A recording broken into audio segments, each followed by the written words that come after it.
नमस्कार। दिन भर की बड़ी खबरों में आपका स्वागत है। मैं हूं आपके साथ अंशिता। आज इस बुलेटिन में बात होगी महाराष्ट्र में सरकार गठबंधन पर महायुति में मचे महाभारत की, महाराष्ट्र के नतीजों में धांधली पर कांग्रेस की चुनाव आयोग से शिकायत की, देखेंगे विपक्ष के सवालों से कैसे संसद में घिरी सरकार, बदायूं में मस्जिद विवाद पर कोर्ट ने दिया क्या फैसला, जानेंगे चुनाव आयुक्त की नियुक्ति पर सीजेआई संजीव खन्ना के फैसले को, और बुलेटिन के आखिर में बात करेंगे किसानों के आंदोलन की। लेकिन दिन भर की तमाम बड़ी खबरों से पहले एक नजर आज की सुर्खियों पर।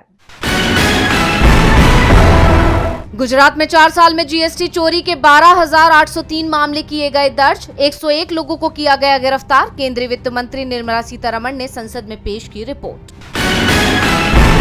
झारखंड में 5 दिसंबर को होगा सोरेन कैबिनेट का विस्तार, 10 मंत्री ले सकते हैं शपथ। जेएमएम, कांग्रेस और आरजेडी विधायक बनेंगे मंत्री।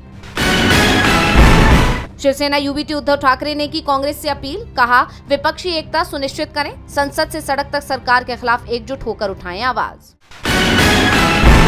शेयर बाजार में तेजी, 597 अंकों की तेजी के साथ 80,845 पर बंद हुआ सेंसेक्स, तो 181 अंकों की तेजी के साथ 24,457 पर बंद हुआ निफ्टी। ये तो थी सुर्खियां। अब बात आज की सबसे बड़ी खबर की। महाराष्ट्र विधानसभा चुनाव के नतीजे आए हुए 10 दिन बीत चुके हैं, लेकिन राज्य में सरकार गठबंधन पर पेच पूरी तरह से सुलझता नहीं दिख रहा है। बीजेपी की तरफ से ऐलान कर दिया गया है कि 5 दिसंबर को नई सरकार का शपथ ग्रहण होगा, लेकिन राज्य के कार्यवाहक सीएम एकनाथ शिंदे की नाराजगी ने बीजेपी को चिंता में डाल रखा है। तो कैसे शिंदे ने बढ़ा रखी है बीजेपी की परेशानी, देखिए ये रिपोर्ट। महाराष्ट्र के कार्यवाहक सीएम एकनाथ शिंदे की तबीयत एक बार फिर खराब हो गई। सीएम आवास में महायुति की बैठक होनी थी, लेकिन शिंदे की तबीयत बिगड़ने के कारण ये समय पर शुरू नहीं हो पाई। इस बीच शिंदे ने अधिकारियों के साथ बैठक की, जिसमें डिप्टी सीएम देवेंद्र फडणवीस ने ऑनलाइन हिस्सा लिया। शिंदे के सख्त तेवरों के चलते ही अभी तक महाराष्ट्र में नई सरकार का गठन नहीं हो पाया है। दरअसल बीजेपी को एकनाथ शिंदे की जितनी जरूरत महाराष्ट्र की सरकार के लिए है, उससे कहीं ज्यादा जरूरत दिल्ली सरकार के लिए है। शिंदे की शिवसेना के 7 सांसद हैं। केंद्र में मोदी सरकार को 293 सांसदों का समर्थन है। अगर शिंदे के 7 सांसद अलग हो जाते हैं तो सरकार के पास 286 सांसदों का ही बहुमत बचेगा। ऐसे में अगर सिर्फ टीडीपी ही समर्थन वापस ले ले तो मोदी सरकार के गिरने का संकट खड़ा हो जाएगा। इसी के चलते बीजेपी शिंदे को नाराज करने से बच रही है। शिवसेना विधायक दीपक केसरकर ने कहा, राज्य विधानसभा चुनाव एकनाथ शिंदे के नेतृत्व में लड़ा गया था और अब ये बीजेपी के केंद्रीय नेतृत्व पर निर्भर करता है कि वो कैसे उनका कद कायम रखे। शिंदे के योगदान को उचित मान्यता दी जानी चाहिए। इसी बीच दावा किया जा रहा है कि शिंदे की गृह मंत्री पद की मांग को लेकर अभी भी पेच फंसा हुआ है। अगर बीजेपी की तरफ से गृह मंत्री पद शिंदे को नहीं सौंपा जाता है तो वो सरकार में शामिल नहीं होंगे। शिंदे के दबाव का ही असर है कि अब खबर आ रही है कि 5 दिसंबर को शपथ ग्रहण कार्यक्रम में सिर्फ सीएम और 2 डिप्टी सीएम ही शपथ लेंगे। सीएम कौन होगा, इसके लिए 4 दिसंबर को सुबह 10 बजे मुंबई में बीजेपी विधायक दल की बैठक बुलाई गई है। विधायक दल के नेता के चुनाव के लिए केंद्रीय मंत्री निर्मला सीतारमण और गुजरात के पूर्व सीएम विजय रूपाणी मुंबई पहुंच गए हैं। वैसे ये तय माना जा रहा है कि देवेंद्र फडणवीस ही राज्य के नए सीएम होंगे, लेकिन शिंदे साथ होंगे, इस पर सस्पेंस बना हुआ है। अजीत पवार जरूर डिप्टी सीएम होंगे, ये तय है। अजीत के दिल्ली में अमित शाह को उन विधायकों की लिस्ट सौंपने की भी खबर है जिन्हें मंत्री बनाया जाना है। शिंदे की जरूरत बीजेपी को मुंबई से लेकर दिल्ली तक हर जगह है, इसलिए बीजेपी दबाव में दिख रही है। तो दबाव में चुनाव आयोग भी दिख रहा है। कांग्रेस का प्रतिनिधिमंडल आज चुनाव आयोग पहुंचा और महाराष्ट्र चुनाव में हुई कथित धांधली के सबूत चुनाव आयोग को दिए। इसके साथ ही महाराष्ट्र में एक गांव में तो बैलेट पेपर से वोटिंग भी कराई जा रही थी, जिसके बाद ईवीएम की पोल खुलने का डर था। तो क्या हुआ वोटिंग का परिणाम, देखिए ये रिपोर्ट। महाराष्ट्र के चुनाव नतीजों पर विपक्ष लगातार सवाल उठा रहा है। कांग्रेस ने इसे लेकर चुनाव आयोग में शिकायत भी की है। इसके साथ ही कांग्रेस इस मामले में सुप्रीम कोर्ट में भी याचिका दायर करने की तैयारी में है।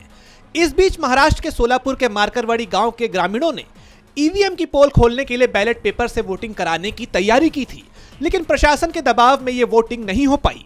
दरअसल मालशिरस विधानसभा सीट पर NCP SC candidate Uttamrao Jankar को मारकरवाड़ी से विधानसभा चुनाव के दौरान 843 वोट मिले थे, जबकि बीजेपी के राम सतपुते को 1003 वोट मिले। रिजल्ट सामने आने के बाद मारकरवाड़ी के लोगों ने 3 दिसंबर को बैलेट पेपर पर वोटिंग कराने का फैसला किया। गांव वालों का कहना था कि गांव में 2000 वोटर्स थे, 1900 ने वोट डाला था। अधिकांश लोगों ने एनसीपी एससी को वोट दिया था। ऐसे में यह संभव नहीं कि सातपुते को 1003 वोट मिले हों।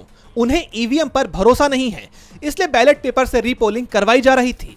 अगर दोनों के नंबर्स टैली हो जाते हैं तो हम मान लेंगे कि ईवीएम से वोट मैनेज नहीं हुए थे। बैलेट पेपर पर डमी वोटिंग होनी थी, लेकिन प्रशासन की सख्ती और पुलिस के दखल के बाद इसे कैंसिल कर दिया गया। वैसे ग्रामीणों ने इसे लेकर पहले प्रशासन से अनुमति भी मांगी थी, लेकिन प्रशासन ने अनुमति देने से इनकार कर दिया था। दूसरी तरफ महाराष्ट्र चुनाव में कथित धांधली को लेकर कांग्रेस का प्रतिनिधिमंडल चुनाव आयोग पहुंचा। कांग्रेस प्रतिनिधिमंडल ने चुनावी आंकड़ों में गड़बड़ी से लेकर कई बूथों पर बरती गई अनियमितताओं की शिकायत की। वैसे चुनाव आयोग की तरफ से पहले ही साफ संकेत दे दिया गया है कि वो कांग्रेस की शिकायतों को खारिज कर देगा। चुनाव आयोग ईवीएम को बचाने में जुटा हुआ है। ईवीएम के खिलाफ ग्रामीणों ने बैलेट पेपर से वोटिंग कराने की कोशिश की तो प्रशासन ने उन्हें धमका दिया। कांग्रेस के प्रतिनिधिमंडल ने इसकी शिकायत की, लेकिन आयोग का फैसला पहले से ही दिख रहा है कि किस तरफ जाएगा। लेकिन विपक्ष का दावा है कि चुनाव आयोग भले ही सरकार को यहां बचा ले, लेकिन संसद में वो सरकार को नहीं छोड़ेंगे। आज संसद में फिर विपक्ष के आगे मोदी सरकार बैकफुट पर दिखाई दी। 25 नवंबर से लगातार स्थगित हो रही संसद के शीतकालीन सत्र की कार्रवाई मंगलवार 3 दिसंबर को सामान्य तौर से संचालित हुई।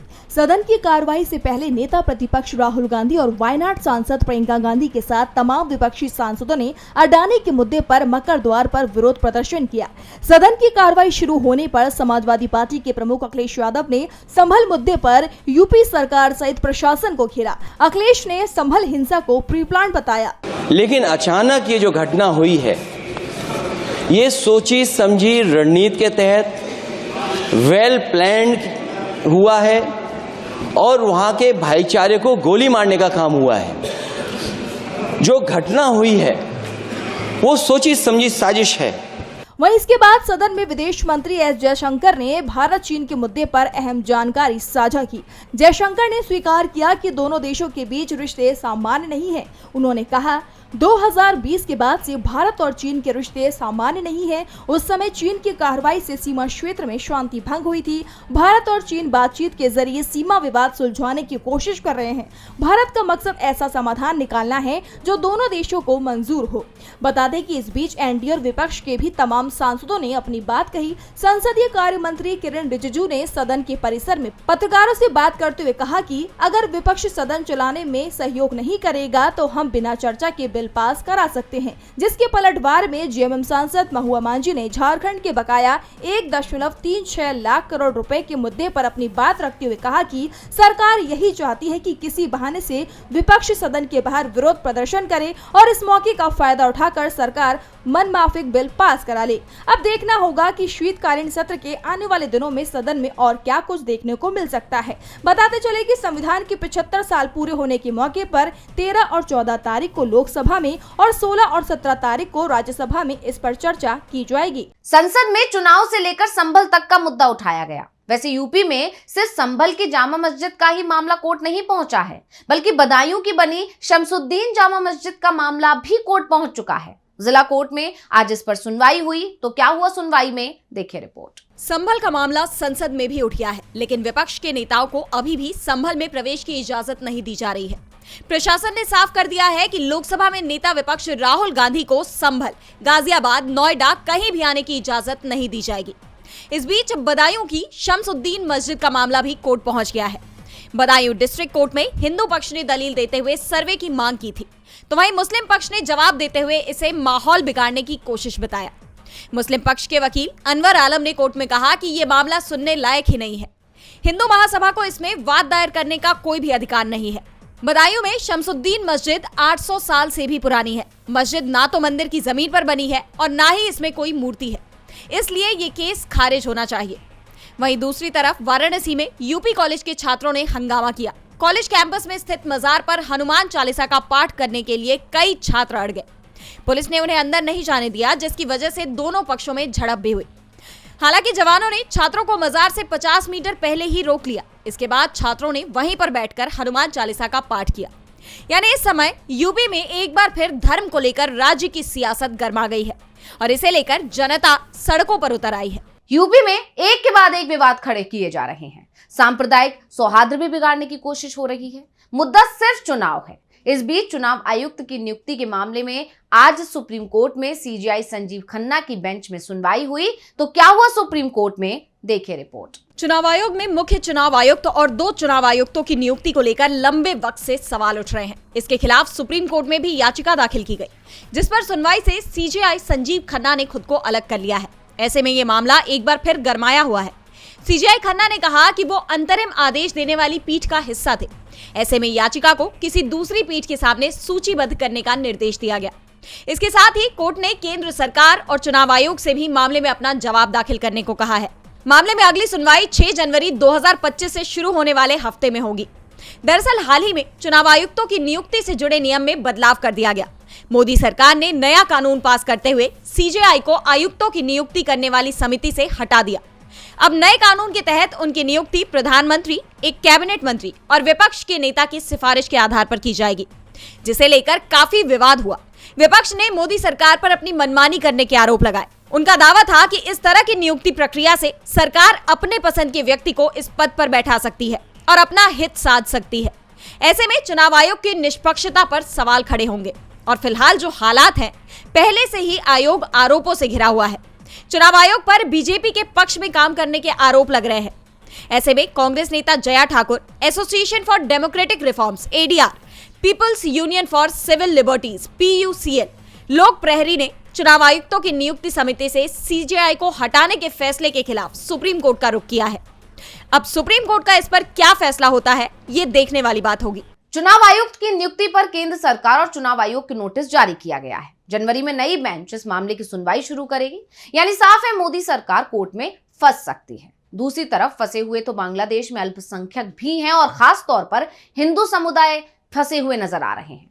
बांग्लादेश में चल रही हिंसा पर वहां की पूर्व पीएम शेख हसीना ने बांग्लादेश की कार्यवाहक सरकार पर गंभीर आरोप लगाए हैं। तो क्या कहा है शेख हसीना ने, देखिए रिपोर्ट में। बांग्लादेश में हुए तख्तापलट के बाद हालात तनावपूर्ण बने हुए हैं। ऐसे में बांग्लादेश की पूर्व पीएम शेख हसीना ने देश की अंतरिम सरकार के मुखिया मोहम्मद यूनुस पर हमला बोला है। उन्होंने कहा कि मोहम्मद यूनुस ने बांग्लादेश को अराजकता में झोंक दिया है।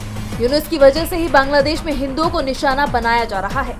वही इस सब के मास्टरमाइंड हैं। दरअसल उन्होंने आवामी लीग के कार्यकर्ताओं के एक कार्यक्रम को वर्चुअली संबोधित किया।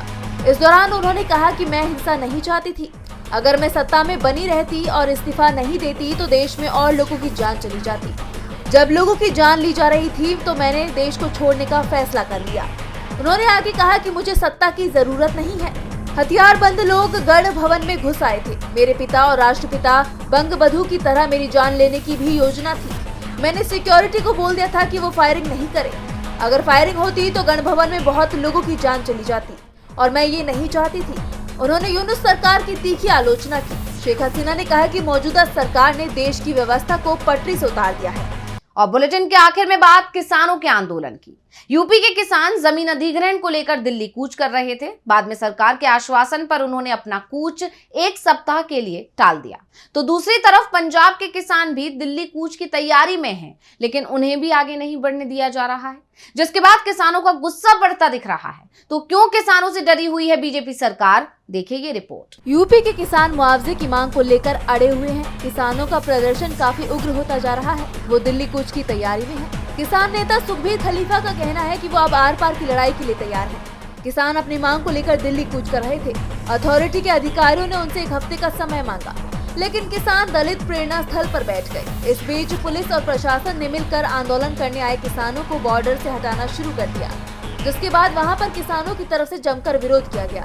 इस दौरान किसानों और पुलिस के बीच धक्का मुक्की भी हुई। पुलिस ने भारतीय न्याय संहिता की धारा 163 के उल्लंघन पर 168 किसानों को गिरफ्तार किया। उन्हें जिला जेल भेजा गया है, जिससे किसानों में आक्रोश और ज्यादा बढ़ता दिखाई दे रहा है। वहीं हरियाणा के शंभू और खनौरी बॉर्डर पर डटे किसानों ने भी दिल्ली कूच की तैयारी कर ली है। किसान 6 दिसंबर को दिल्ली कूच करने वाले हैं। हरियाणा सरकार अलर्ट हो गई है। इस बीच संयुक्त किसान मोर्चा और किसान मजदूर मोर्चा की पुलिस अधीक्षक सुरेंद्र भोरिया से मुलाकात की खबरें सामने आई। इस दौरान पुलिस ने किसानों का रूट प्लान और कितने किसान होंगे आदि जाना, ताकि ट्रैफिक की वजह से जनता को परेशानी न हो। लेकिन किसानों के प्रतिनिधिमंडल ने कहा कि वो शंभू बॉर्डर से ही पैदल जाएंगे। पुलिस द्वारा किसानों पर की गई कार्रवाई के बाद अब ये देखना होगा कि किसानों का ये आंदोलन किस दिशा की ओर जाता है। तो आज इस बुलेटिन में इतना ही। आप देखते रहिए डीवी लाइव और मुझे दीजिए इजाजत। नमस्कार।